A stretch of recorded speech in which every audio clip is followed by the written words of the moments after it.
It's one of the most frustrating things, isn't it, when you have a court order from a family case and it's just being ignored. It can make you feel completely powerless.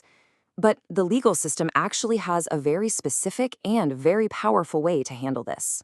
In this explainer, we're going to break down exactly how you can use that process right here in St. Louis County.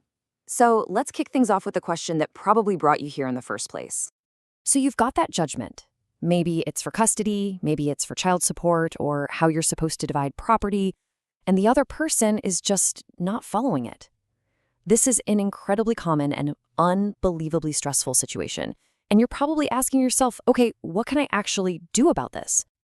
Well, the good news is you don't have to just live with it. The court has a formal, structured solution that's designed for this exact problem, to compel someone to follow the rules. It's basically your way of asking the judge to step back into the picture and enforce their own ruling. Okay, first things first, we need to understand the core legal idea that gives a judge's order its teeth. It's called contempt of court, and believe me, it's the muscle that makes sure a ruling gets enforced. You know, contempt really has two jobs. It's not just about punishment. Especially in family law, its main job is coercion. It's all about getting the other person to comply with the order they've been ignoring. It's the court's way of saying, loud and clear, my orders are not suggestions. And this isn't just some vague legal theory. It's written right into the law. Missouri's statutes give you the clear right to file for this. And here in St. Louis County, there's even a special rule, Local Rule 68, that actually streamlines these cases. This rule creates a really predictable, step-by-step path to get your motion in front of a judge. And fast. Okay, so you know you can file something, but the big question is, what do you actually file? Well, the whole process really boils down to two key documents that, and this is important, you're going to have to create yourself. The first one is called the Verified Motion for Contempt. The easiest way to think about this is that it's your official complaint. It's a formal document where you lay out all the facts for the judge, which order was violated, exactly when it happened, and how. It's your side of the story, just told in a very structured legal way. And the second document is the order to show cause. Now, you actually draft this one for the judge to sign.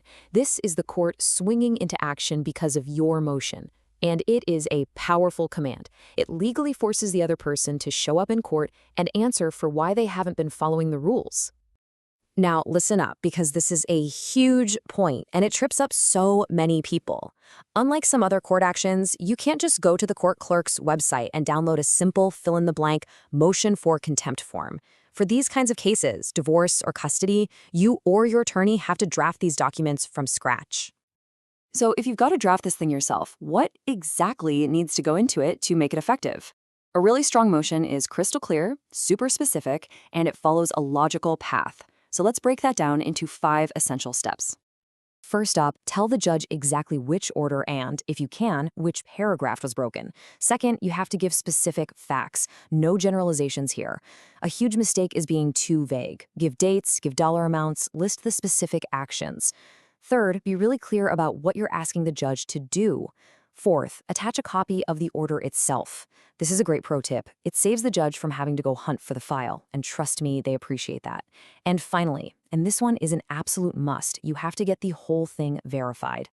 That word, verified, is a really big deal in the legal world.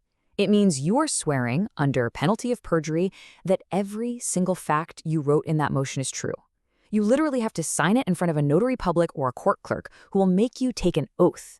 This is what gives your document its legal power. It's why a judge can take it seriously and act on it. Okay, so you've drafted your documents, you've gotten them verified. Now what? Now it's time to actually set the whole legal process in motion. And this involves a really clear sequence of steps to get you from a stack of paper to an actual court hearing. So here's how it flows. First, you file your paperwork with the court clerk. Then it lands on the judge's desk. The judge reads through it to make sure you've actually stated a valid claim. If you have, the judge signs that order to show cause that you prepared, and they'll fill in a court date. And then that signed order has to be officially served on the other party. And that brings us to one of the most important and honestly one of the most misunderstood rules in this whole process. Getting that order served is not just a good idea. It is absolutely 100% mandatory, and it has to be done a certain way. So, what does personal service actually mean? Well, for starters, you can't just mail it or text a picture of it or email it to the other person. No, the documents have to be physically handed to them by a neutral third party, like a sheriff's deputy or a private process server. This is a cornerstone of our legal system called due process. It guarantees that the person being called into court has officially been notified and has a fair chance to respond. So, the other party has been served. Now what? Well, all eyes are on that court date. The hearing is where the judge is finally going to address the allegations you made in your motion. So, what actually happens when you get into that courtroom? It's really important to get this next part. Most contempt in family court is civil contempt, not criminal. The goal isn't just to punish someone, the goal is to get them to comply. Think of it this way. The judge might say, you're going to jail until you pay the support you owe. See, in that case, the person literally holds the keys to their own jail cell. Criminal contempt, which is much rarer, is purely for punishment, like a fixed sentence of 10 days in jail for past defiance. So, when you walk into that first hearing, expect a few things to happen. The judge will make sure the other party knows they have a right to a lawyer, especially if jail time is on the table. A lot of times, the judge's very first move is to give them a chance to fix the problem, right then and there. This often leads to the case being continued or rescheduled, just to see if they follow through. The whole hearing has a laser-sharp focus on just two questions. Was the order violated, and was that violation willful? This brings up a really important choice you might have to make. If your only problem is being denied custody or visitation time, Missouri has a simpler, more streamlined process with its own forms. It's called a family access motion. It's faster and it doesn't have the threat of jail. But for any other violation, or if you truly believe the threat of jail is the only thing that will work, then the motion for contempt is the more powerful and appropriate tool for the job. At the end of the day, as you go through all this, it's really helpful to remember the real purpose here. This isn't just about winning a fight or getting someone in trouble. It's about restoring the balance and the predictability that the court's original order was supposed to provide for your family in the first place. Look, the process has a lot of specific steps, but it is absolutely designed to work. It gives you a clear path to take that piece of paper, that court order, and turn it back into an enforceable reality. The only question left is, are you ready to take that first step?